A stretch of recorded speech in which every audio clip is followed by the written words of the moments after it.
we have 10 degrees today, and we're going to pour the concrete for the pylons. Overnight will be 1, which is good. That means it's not freezing cold. Yes, the good weather is on our side, right? We don't have experience. We're not trying to teach anyone how to build their own cabin or to pour concrete for pylons or anything.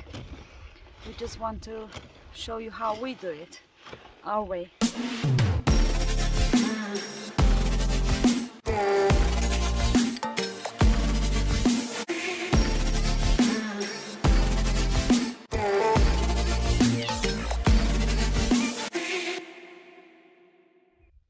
Right, so now we've got the polytunnel all done, we are full steam ahead with the cabin. The snow is finally giving us a break. So I don't know if you watched the previous video, we was trying to find a simple and cheap way to do our piers, our pylons, whatever you want to call them. We was looking for those cardboard tubes, fast tubes, or I found out they're also called sono tubes. Anyway, our nearest supplier for those was Hungary, so it's definitely out of the question. Wow, look at my off-grid hair. Well, anyway, they're really expensive for a bit of cardboard. So we looked around the hardware store and we came across these concrete blocks. You see those? So we got like a big one at the bottom, and then these 30 by 30 square, and then we're going to put one of these on the top to hold the beams, just to give us some sort of resistance against uplift if we're ever in really bad winds. I don't think we'll ever see hurricanes and stuff, but you never know. So we made a start anyway. We made a start on our pylons. We got this first row done.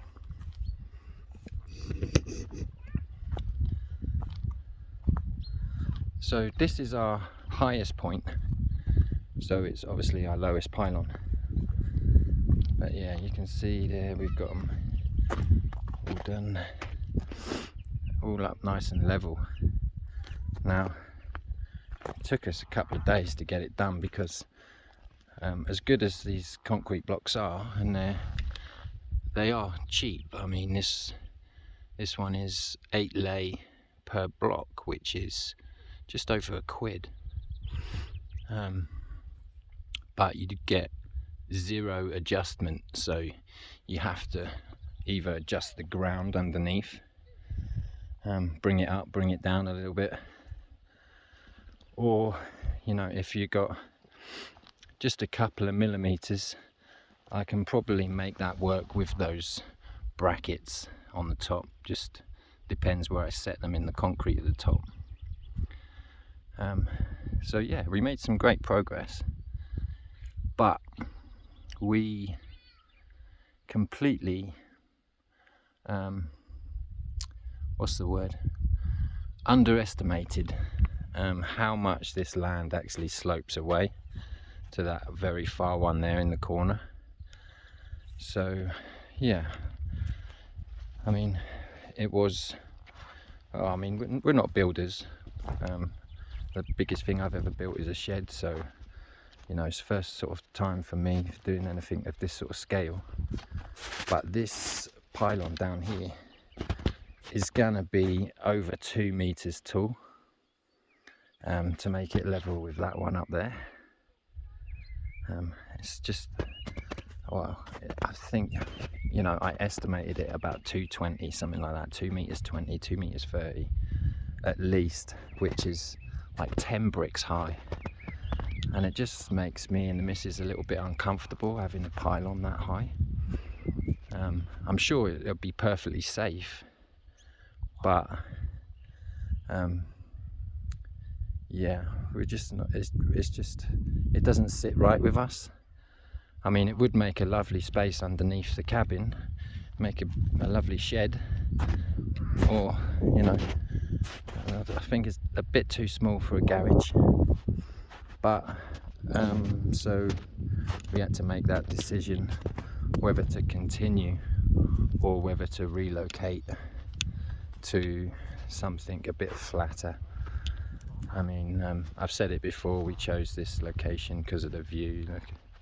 Look at that view there of the mountain in the background. But, so yeah, that was a tough decision we had to make yesterday, and we decided to relocate, which, you know, it's a bit gutting because we put so much work into this plot, digging the holes, like moving the boulders. Some of the boulders we had to move out of here. It just took us hours. So it's like a good 2 weeks, I guess, of work wasted. Not wasted. We learnt along the way. We learned some stuff. We're not afraid to make mistakes. We're not ashamed of them. You know, we're not going to try and say that we are perfect and we did it all first time. That's not the case. So anyway, yesterday and this morning we spent clearing of snow. You can see it's a much better bit of land to work with here. So much more flat. We've got a couple of lumps and bumps over this side. What are you playing? Shooting. Yesterday, the boy had a little trip. Show us your face. You got a little. Lucky he didn't break his nose there. He fell against the bench. But yeah, like I was saying, we got this little lumpy bit here, but that's nothing. It doesn't worry us. There is a slight sort of gradient to this. It does slope off.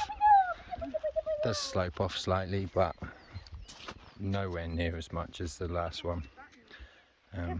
Just the view really is what we're missing out on here. I mean, it's still a beautiful view, but you just can't see that mountain because of these trees. But anyway, it is what it is. I mean, it's not like we're going to be sitting indoors all day. So we can always just walk this way. Might put a little seating area so we can look at the mountain if we really want to. So yeah, we're going to get on with that today. We're going to, I think now it's going to be much easier for these pylons because we know exactly what materials we're working with.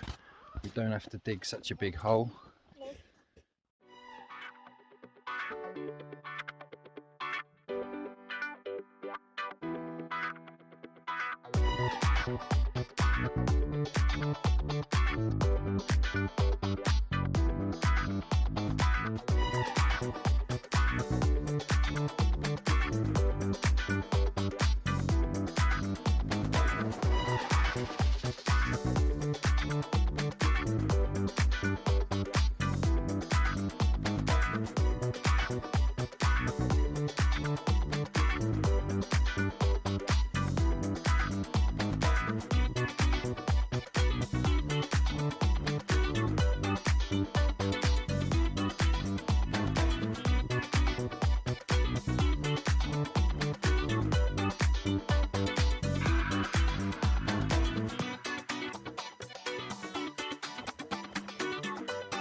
Eight or 10 today, wasn't it? We have 8.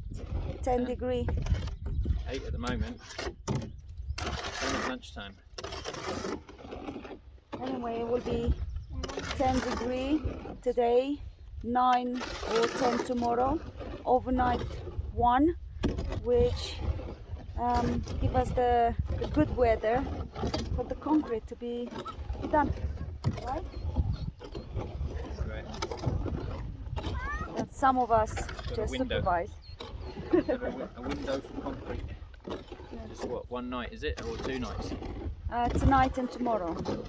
Some of us supervise, and some like Daddy here doing concrete.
It's a technique that you learn on the internet, did you?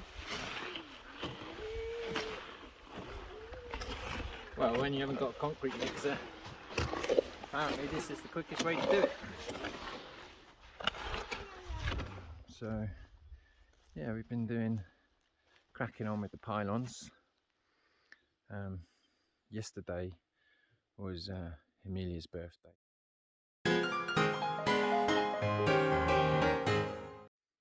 So we had a visit from some family, Uncle Tony and her father. Uncle Tony's got a big sort of, I don't know what sort of van it was actually, like a 3.5 ton curtain sided van. So he bought us some nice stuff. He bought us some pallets,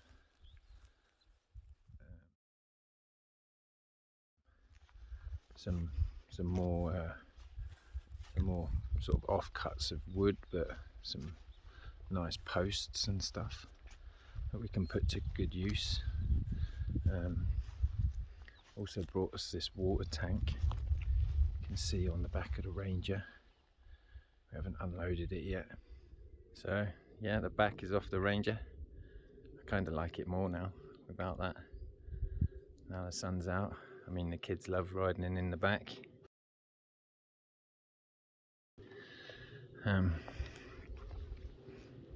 I always grew up loving pickup trucks, but never really sort of had the need to get one. I kind of forgot how much I liked them. But yeah, when I was growing up, I was probably Ocean's age, about 5, 6. My favourite show on TV was The Fall Guy. I don't know if any of you have watched it, but he had an awesome looking pickup truck. That's when I sort of fell in love with them. And then Back to the Future. Everyone wanted the DeLorean, but I really wanted Marty's pickup. And then, yeah, I kind of never really had the need for one, and then I got into minis, and that was that. But yeah, pleased we got it. So yeah, we got some more. We got some of these like slats. They'll come in handy. Grandad sorted those out for us. Some plastic, sheets of plastic. Uncle Tony made us a grill. We had a barbecue on that last night.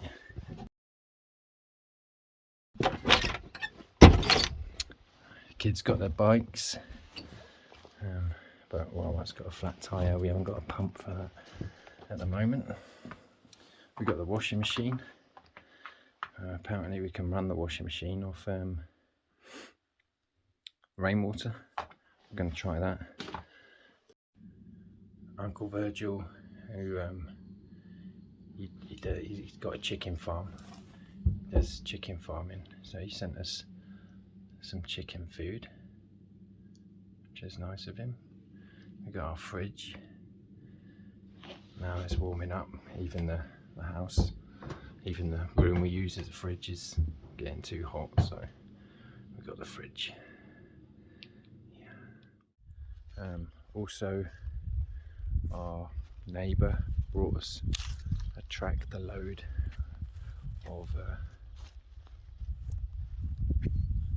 cow poo. There it is, there, steaming. We've let the chickens out of the coop, but we have to tie the dog up. The dog's on their lead over by the house at the moment. She just doesn't know how to make friends with chickens. We tried to sort of introduce them, but she just wants to eat them, I think. So we have to split the day. Chickens out in the morning and the dog off the lead in the afternoon. Anyway, let's go and have a look at the pylons. So kind of as far as we're going to go at the moment with when it comes to concrete.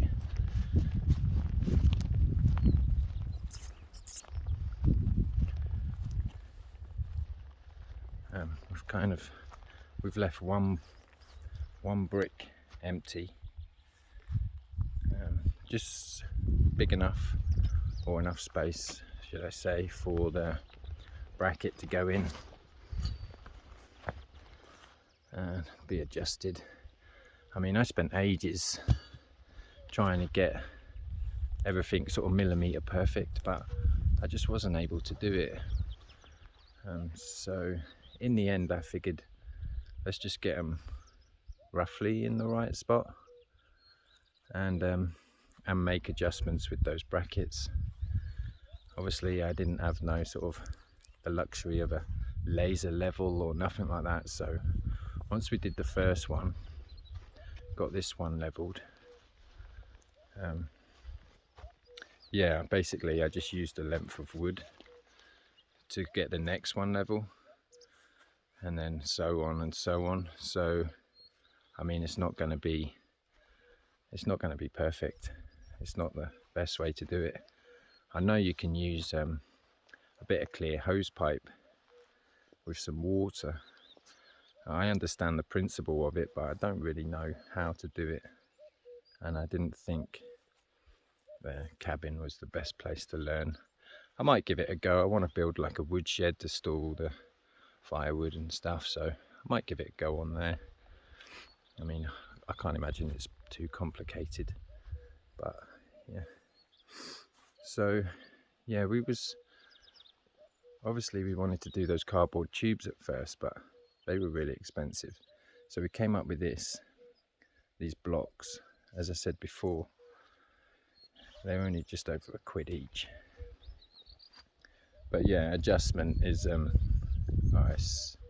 it's like, if it's not level, you have to take them all off again and dig down a bit more, put some sand, try and get it level again.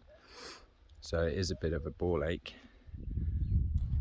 Getting them level was it was a bit of a mission in itself. We could have bought bags of sand at the hardware store, but they were like the same price as a bag of concrete. So we found a guy anyway who sold us some of this stuff. It's not ideal for sort of leveling. There's some big stones and stuff in it, but he sold us a whole truckload for like a tenner, which was, you know, what we had.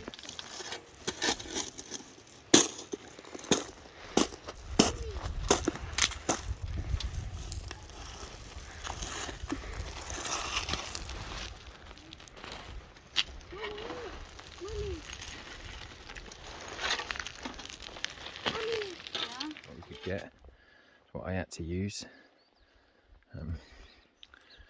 Obviously, I could have done with a rubber hammer. I have got a rubber mallet that we use for camping, but it's not here. It's still in Bucharest in storage. So I had to use a trusty Thor, and I was using this bit of wood here. I call it Groot's arm. So yeah, trusty Thor and Groot helped me out at leveling them out. But we got them all done. They're all level from, like with the 5 meter piece of wood, sits nice and level. This one in this corner is a little bit low, and this one over here was our tallest pylon. That was also just a fraction off, but obviously I can make it up with the bracket at the top. When we fill it with concrete, I will make sure I'll do the beams now, get all the beams made up and in position, and then I'll get all the beams level with one another just by sort of wedging underneath if I have to, and then once they're all on and level, then I will fill the rest of the concrete.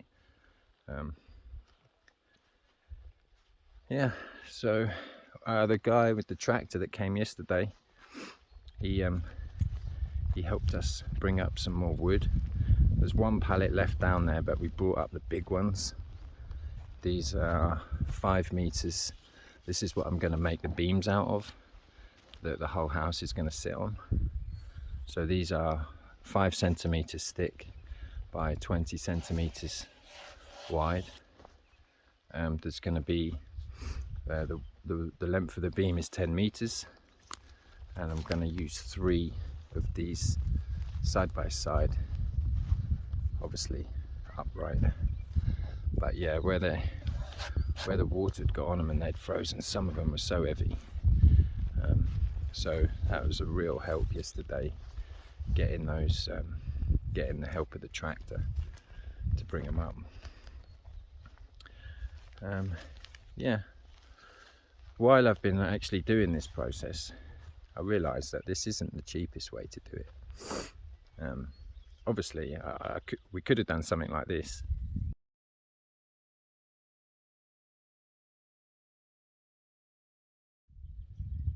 But yeah, I don't trust my stone stacking. But that house is probably older than I am. I don't think it's a house. I think it's for animals, cow shed or pig shed or something. But yeah, while I've been doing this process, I thought it would have been cheaper if I just dug a hole. I mean, this one we filled with concrete, but we realised it was going to take so much concrete to do that. What I was thinking we could have done was just dig the holes and fill them with concrete, and put one of these brackets in. Put one of these brackets in the hole in the top, and then use the wooden posts instead of these concrete blocks. We would have saved, I can't remember how many we bought, but we would have saved a bit of money on those. We would have saved money on concrete. We would have saved money on rebar, but we would have had like a wooden post rather than concrete, which, you know, probably would have been okay. Something 20 by 20 would have been sturdy enough, but obviously then you get like yearly maintenance, I guess. You'd have to treat them, and that's, I guess in the long run, concrete is one of those materials that you just do once and that's it, isn't it? It's done for life. So yeah, I'm gonna sort of end this video at this stage because it's going to take me a few days to get these beams made up, get them all level. I want to sort of make sure I'm perfectly square diagonally. So I'll do another video of that, of the beams and the rest of the process. But yeah, all is moving forward now, which is nice. So yeah, catch you on the next one.